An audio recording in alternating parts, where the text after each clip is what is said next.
Good afternoon and welcome to Afternoon Tea from Bookends. I'm Gerald. And I'm Anita. And it occurred to me during the week that we introduced it last week and we didn't explain what Bookends was or why. So Bookends is our little writing hut, little wooden hut in the countryside. By a lake. By a lake with ducks. Lots of ducks. And stuff. Anyway, we've already poured our tea. You probably can't... Oh, you can just about see it. There it is. Afternoon tea. We've got cakes. I can't see those either. We have cakes. And we may or may not be eating those in a bit. And we have a topic for this week, which is theme. And it's a difficult concept for new writers to get to grips with. So we thought we'd talk about theme.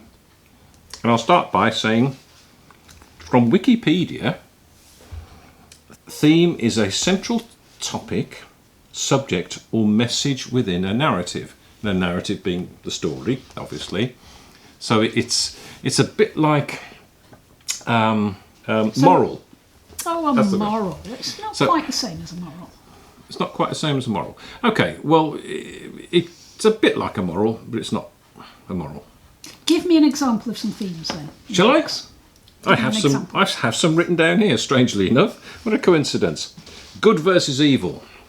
Yep, that's a theme. That's the theme. Love, redemption, courage and perseverance, coming of age. Coming of age? Is that a theme? I think so, yeah. And revenge. Revenge. Yes. Is a good theme. Yes. So those are themes, and to illustrate that, I thought we would talk about the themes that we have in our books, what we have written. Okay. So do you want to start off? Because I've been I'll talking start about ages. because this is I'm going to talk about this one, about this book, Divas, Dogs and Dreamers. Okay. And I did a blog post, ironically. Oddly enough, I did a blog post this week. Ironic blog post? Pardon? Is it an ironic blog post? No. Okay. No. I wrote a blog post about the themes in this book, and I wrote about the age-old paradox of the theatre mask. Oh, right. You know, the happy, sad? Oh, and that's what I'm wearing today, yeah, my happy, sad theatre mask. So the background to my wanting to write about that is because my formative years, as you know, were spent in theatre, and I trained in drama and then in dance at the place, and then worked in theatre a lot. Okay. So my formative years are kind of immersed in that, and I think a lot about this emblem, this mask of the happy, sad, and what it means, and the contradiction of that. And the question I asked was, because I write rom-com, can you have a serious theme underlying a rom-com? And that I thought was an interesting one. And then I also realised that this symbol, this emblem, and I don't know, there is a difference between a symbol and an emblem, but we won't go into that now. I'll Google it. But this theatre mask is also used to represent Dionysus, the Greek god of drink. Bacchus, I think, was the Roman one, but Dionysus, because it also represents the two faces of drink. And that just happened to be one of the storylines in Divas, Dogs and Dreamers. And because I worked in theatre a lot, and through personal experience, I know about alcoholics. Sadly, I know more than I need to know about alcoholics, and the issues of that extreme of being very happy and then being tragic, comedy and tragedy. So my book is placed between those two extremes. All right. And although it's a romantic comedy, the characters are really extreme. They're very different people, but they actually come together at a point over the issues of dogs, their love of dogs, and that provides quite a bit of the comedy in it, and their love of theatre. Okay. Those two things. But the third thing they have in common is that they both have an alcoholic in their lives, right, whom they have tried to support and help, and that becomes the driving narrative of the book. How do you support a diva on tour who is a performer? And a lot of alcoholics, a lot of people with addiction problems, actually are very creative and sensitive people. Okay, right. So, that's why it's quite common in theatre. And the performance of this diva is paramount to the success of the show on tour. And her job, having the experience of having lived with an alcoholic, is to keep the diva sober. Now, you could say that there's a lot of comedy in alcoholism.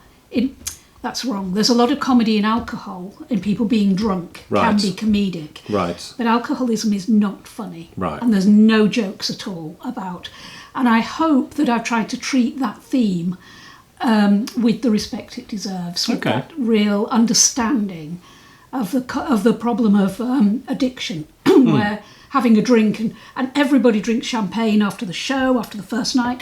They're often in the pub, in the bar, you spend a lot of time there. Why did I miss out on this? You missed out on this whole period. This was my life. Whole life wasted. And but then there's this crossover point where it is no longer funny and it's no longer a laugh. And so it's kind of that territory. And the themes, and using the idea of the theatre mask as the theme for that. Okay, that's interesting.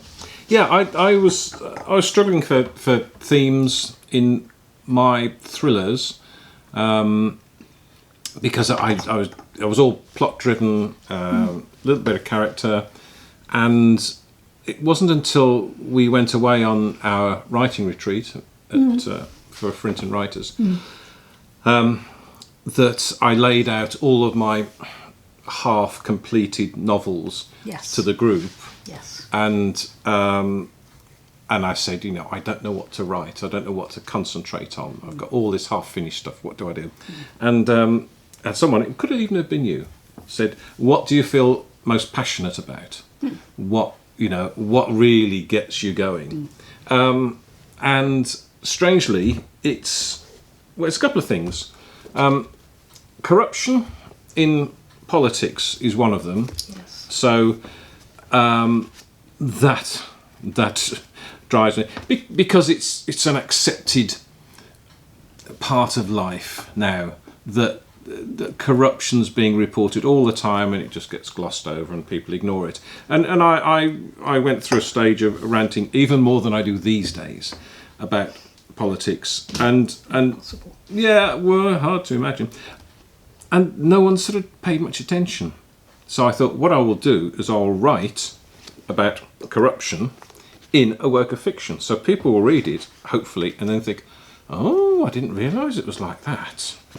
So that's one of the themes.